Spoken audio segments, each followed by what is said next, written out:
President Trump invited the parents of two MS-13 gang victims to a State of the Union address last month. He also called on Congress to, quote, finally close the deadly loopholes that have allowed MS-13 members into the country.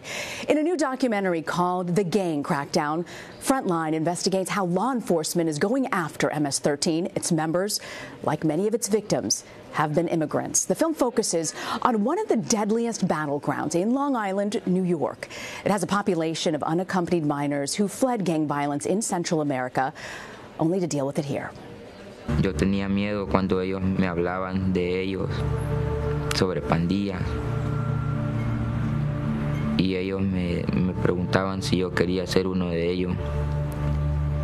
Y yo a ellos les decía que no. The recruitment starts right out of the school. They'll approach you, hey, we're part of the gang. A lot of these kids, especially the undocumented ones that came into the country, you know, they come here with really no friends. If they did have a family member or if they didn't have a family member, and they were very easily absorbed by these guys. It was almost like they were given a feeling that they have a family now. Marcela Gaviria directed The Gang Crackdown. She joins me now. Marcela, thank you first off for joining us. I want to ask you about something you call Operation Matador, which was launched under President Trump. What was that operation? Operation Matador was actually named after bull, which is the sort of signal of MS-13. And sometime in the summer of 2017,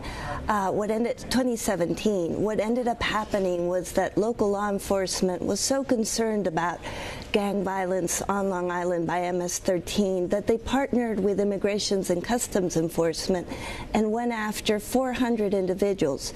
60 of those were actually kids. So in this film, we tell the story of what happened to those minors that were apprehended by ICE. One of the men, young gentleman you speak to, is a man named Junior. He was eventually detained for months when he was just 15 years old. How does law enforcement determine who to pick up and who not to pick up, who is part of this gang and who's not part of this gang? Well, that's one of the questions that we look into in this documentary, and it's very hard for law enforcement. There are all these kids that have been fleeing violence that end up on Long Island, and what they're trying to do is determine which of those actually have gang affiliation as they were coming in, which of those have been recruited locally, and which of those kids are innocent. The criteria is sort of something that no law enforcement official will tell us what it is, but we know from our research that there's around 10 different elements, and what people will tell us is that it's as simple as what kind of shoes you were wearing, whether you had a T-shirt with bull horns on it, which is, you know, like a Chicago Bulls T-shirt. And those were the criteria that landed a lot of the kids in detention. When you look at this from your research, a lot of the critics of the president say that this is just a way to target undocumented immigrants. What did you find? Well, clearly the Trump administration is very interested in stopping illegal immigration and going after immigrants and expanding the criteria.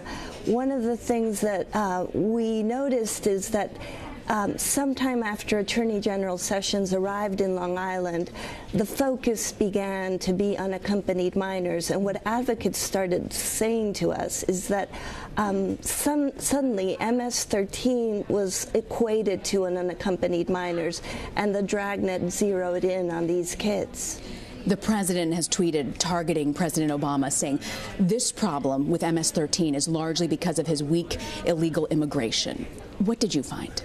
Well, clearly there has been a bit of a vetting problem, and I think a lot of viewers will remember how all these kids pulled up on the border in 2014, and the question is what happened to those kids. The film that we, in our reporting, discovered that a lot of those kids ended up in Long Island, and so even if they had no affiliation with MS-13, what ended up happening was that they were likely either recruited or there were attempts to recruit a lot of these teens. Two of the minors in our film talk about that effort. The recruiting effort. When you look at this and you've got local law enforcement on one standpoint, then you've got the feds coming in. How do the local folks feel about the feds' intervention in all this? I think they're trying to work well together. There's been really a string of gruesome murders. You can't minimize the effect that MS-13 has had on Long Island. There have been 25 deaths in the last 2 years. That's a lot of deaths, and there's been many, many disappearances. It's hard to estimate how much, but people say perhaps another handful or 25 more disappearances. So they're working together, and they're working effectively. What do you hope people take away from this? I want people to think really about sort of immigration, whether it's a law enforcement issue or if there's another way to deal with all of this. A lot of the advocates that I spoke to say, look, if you have a hammer, everything becomes a nail. And one of the things that they're asking for is after-school programs.